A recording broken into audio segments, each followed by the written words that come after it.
एक बात कहे के चाहतनी। सिर्फ हम खेसारी जी के फैन जितना बानी उ लोग से सिर्फ कहे के चाहतनी, कौन है पवन सिंह। हम बोले थे तो बहुत ज़्यादा विवाद हो रहा है यहाँ पर कि सौम्या का ये है वो है। हम जिसको जानते नहीं है ज़बरदस्ती है क्या भाई हम जान लूँ, उसको पहचान लूँ।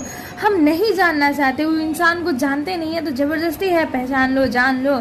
रहा बात यहाँ लोग कुछ लोग बोला था लोग कि भोजपुरी इंडस्ट्री के बदनामी होता।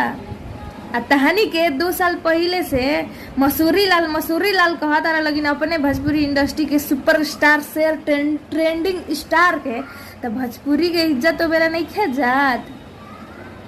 वो कहाँ के हवन, भोजपुरी इंडस्ट्री के ना हवन।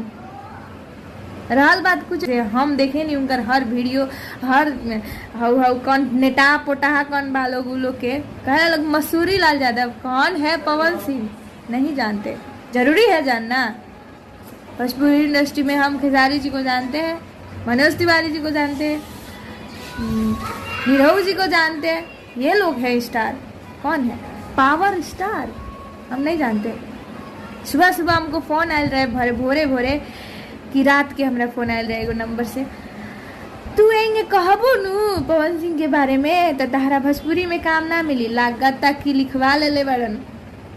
रहल बात जगरा काम देवे के बा का कोनो मतलब है नहीं है, तहरा से काम करे के बा नहीं खे, जानते नहीं कि वो इंसान से कैसे काम करे हम। रहल हमरा धमकावे के तो हम कोनो होने के डराए वाला लड़की ना है, ठीक बा। कुछ ऐसा बाटे तो आई बतियाई घर